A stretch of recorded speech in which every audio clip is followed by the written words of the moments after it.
My girlfriend said I was too boring, so she started hanging out with a new crowd. One night, she stopped answering my calls. The next morning, she texted me, "Sorry, I crashed at a friend's place." I sent her back a picture of her stuff, packed and waiting outside. I'm a 34-year-old guy living in Denver, Colorado. I've always been the steady type. I work as a civil engineer, enjoy hiking in the Rockies, and have a close-knit group of friends. I met my girlfriend, Sarah, 2 years ago at a friend's barbecue. She was vibrant, spontaneous, and had this infectious energy that drew people in. We hit it off immediately, and before long, she moved into my apartment. At first, things were great. We'd go on weekend trips, try new restaurants, and spend cozy nights binge-watching shows. But over time, I noticed a change. Sarah started going out more, saying she needed me time and wanted to reconnect with herself. She'd come home late, sometimes not at all, and when I asked, she'd say she crashed at a friend's place.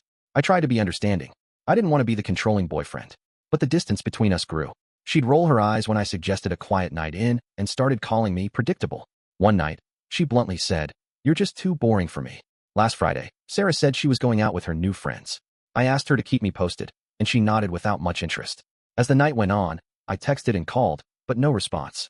By 2 a.m., I was worried sick. The next morning, I received a text, "Sorry, I crashed at a friend's place." That was the last straw. I couldn't keep living in this limbo, constantly wondering where she was and who she was with. I decided it was time to take control of my life. I packed all her belongings, clothes, toiletries, everything, into boxes and left them outside our apartment door. I took a photo and sent it to her with a simple message, "Your stuff is outside. Please pick it up by tonight." She replied with a series of angry texts, accusing me of overreacting and being heartless. But I knew I had made the right decision. I couldn't be with someone who didn't respect me or our relationship. It's been a week since Sarah moved out. The apartment feels emptier, but also more peaceful.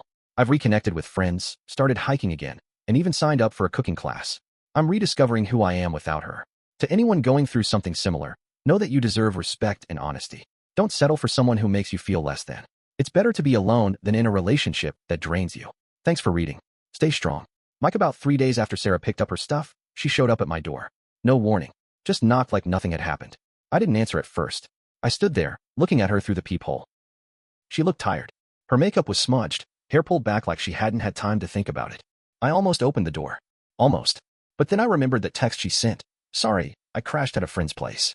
And the way she'd been treating me like I was just a safe little corner to crawl into when things got cold outside. She knocked again, a little louder. Then she said my name. Soft at first. Then louder. "Mike, can we talk? Just talk." I cracked the door open, just a bit. "What do you want?" I asked. She looked down, bit her lip. Classic move. She used to do that whenever she wanted something. "I messed up," she said. I didn't respond. "I didn't cheat, if that's what you think." I opened the door a little more. "You think that's all this is about?" She stared at me like she didn't understand. And maybe she didn't. Or maybe she just didn't care enough to get it. She thought this was about one night. One lie. But it was every night she chose to be somewhere else. Every moment she made me feel like I was a backup plan. She kept talking. Told me the guy she'd been hanging out with was someone from her new job. A group of them went out for drinks after work every Friday. It was innocent fun, she said. The guy was just cool to talk to. Said she stayed over at a girl's house from the group, not his. She swore on her mom's life. Swore nothing physical ever happened. But none of that mattered anymore. "You told me I was boring," I said. Her face dropped. "You looked at me like I was a faded painting on your wall. Like I was some old sweater you couldn't throw away but didn't want to wear anymore." She started crying. I didn't feel anything. That scared me a little. She asked if she could come in. Just to sit. Just to talk. I let her. She walked inside and immediately looked around, like she was checking if something had changed. It hadn't. Still the same couch, the same coffee table with my hiking books, the same half-dead plant she never watered. She sat down and stared at the floor. "I think I lost myself," she whispered. That made me laugh. I couldn't help it. She looked up, shocked. "I think you found exactly who you are," I said. She got quiet after that. For a long time. Then she told me something that changed everything. I found out I might be pregnant. I froze. "Might," I said. "I'm late. Like 2 weeks. I haven't taken a test yet." I didn't know how to tell you. I stared at her. My chest felt tight, like the walls of the room were closing in. "Is it mine?" I asked. She didn't answer right away. "It should be," she finally said. "Should be." That hit like a punch. I got up, walked to the window, looked out at the city. The sky was gray. It was going to snow. "You need to take a test," I said. She nodded. She got up to leave, stopped at the door, looked at me. If it's yours, I'll do whatever you want." I didn't say anything. She left. I stood there for a long time. I didn't know what to think. I didn't know what I wanted. I just knew nothing was ever going to be the same again. The next day, she texted me a picture of the test. Positive. No long message. No emojis. Just the picture. I stared at it for a good 10 minutes, just trying to process. My hands were cold. My mind was racing. I didn't text her back. I couldn't. I didn't know what to say. Around noon, she called me. I didn't pick up. I went for a drive instead. Just started driving without a plan. I ended up in Boulder, parked near a trail I used to hike when things felt heavy. I sat in my truck for a while, watching people walk by with their dogs, their kids, families. Was I about to be one of those guys? A dad? With her? I couldn't picture it, but I couldn't look away from it either. That night, she showed up again. I heard the knock and just knew it was her. This time she didn't look tired, she looked determined. I opened the door before she could knock again. She held out her phone. I want you to see something, she said. It was a video. Her and that guy. The one from her new job. They were at a party. He had his arm around her. She looked drunk. He kissed her on the cheek, and she smiled. It didn't look like a friendly kind of smile. Who sent you this? I asked. He did, she said. He said he thought I should come clean to you. Said he didn't know I had a boyfriend until last week. That hit hard. Why would he send that to you? I asked. She hesitated.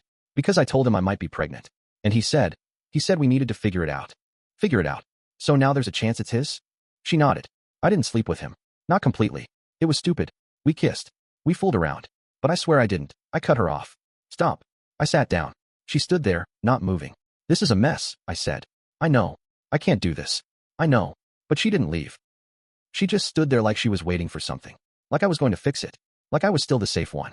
The boring one who made everything okay. Then she dropped another one on me. My lease fell through. I have nowhere to go. I looked at her. I couldn't believe it. She had the nerve to stand in my doorway, after all this, and tell me she needed a place to stay. I can sleep on the couch, she added, like that made it better. Just until I figure things out. I shook my head. No, I can't have you here. Not like this. Her eyes started to water again. I felt like I was talking to a stranger. I have money, she said. I'll get a motel if I have to. Do that, I said. She turned to leave, then paused. I'm sorry, Mike. For everything. I didn't respond. I just watched her walk away. Then I shut the door. I didn't sleep that night. The next morning, I got a text from an unknown number. She's lying to both of us. Call me. There was a phone number attached. No name. I stared at it for a long time. I had no idea what was coming next. I stared at that message for what felt like hours. She's lying to both of us. Call me. At first, I thought it was spam. Then I remembered the guy from the video. The one with his arm around her. I didn't want to, but I dialed the number. He picked up on the first ring. Mike. Yeah. This is Tyler. I work with Sarah. I didn't say anything. I didn't know she had a boyfriend. Not until after everything happened. I wouldn't have touched her if I knew. Still nothing from me. She told me she was single. Said you were just her ex who let her crash sometimes. I felt my stomach twist. She told me she was pregnant, he continued. At first I thought it might be mine. But now I'm not even sure she's pregnant at all. My throat went dry. What do you mean? I asked. She told me 2 different timelines, man. Said it was mine when we hooked up, but then she told another guy at work it was yours. I started to wonder. Then she showed up at my place yesterday begging for help with rent. Now I was just numb. She's playing us both, he said. Just thought you should know. I thanked him and hung up. The next day, I drove to her motel. I waited outside until she came out. She looked surprised to see me. You lied, I said. What are you talking about? You told me it might be mine. You told him the same thing. You told someone else a different story. Her mouth opened, but no words came out. You're not even pregnant, are you? She looked away. I was late, okay? I thought I was. I freaked out. I didn't know what else to do. My jaw clenched. So you played us all? No, she shouted. I didn't mean for any of this to happen. I didn't want to be alone. I didn't want to lose everything. You don't get it, Mike.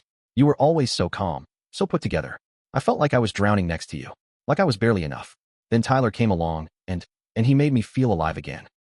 That's your excuse. She was crying now. I screwed up. I know I did. I kept lying because I didn't know how to stop. I kept thinking I could fix it, but it just got worse. People nearby started looking at us. A couple walking a dog paused. A man from the front desk peeked out the window. I didn't care. You called me boring, I said. You looked at me like I was nothing. And now you're crying because you've run out of people to lie to. I loved you, she whispered. Even if I didn't show it right. No, you loved that I was safe. You loved what I gave you. But you never loved me. She didn't answer. I turned to walk away, and she didn't stop me. Back home, I collapsed on the couch.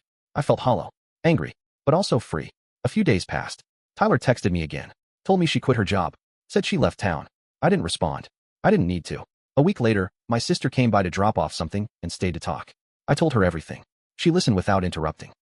You always tried to fix people, she said softly. You never needed to fix her. You just needed someone who wouldn't break you. That stuck with me. I started going to therapy, just to sort out the mess in my head. I didn't want to carry this anger around forever. I needed to understand why I stayed as long as I did. Why I ignored the signs. Months passed. I kept hiking. Went back to cooking classes. Started smiling more.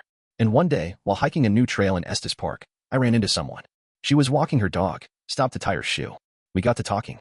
She laughed at one of my dumb jokes. Her name was Rachel. She wasn't flashy or wild, but she looked me in the eye when I talked. I don't know what the future holds, but I know what I don't want anymore. I'm not angry anymore. Not even sad. Just clear. I learned that being boring just means being stable to the wrong person, but to the right one, it means being real, reliable, and strong. Sarah's gone. Her lies too. I don't need closure from her. I already found it in myself.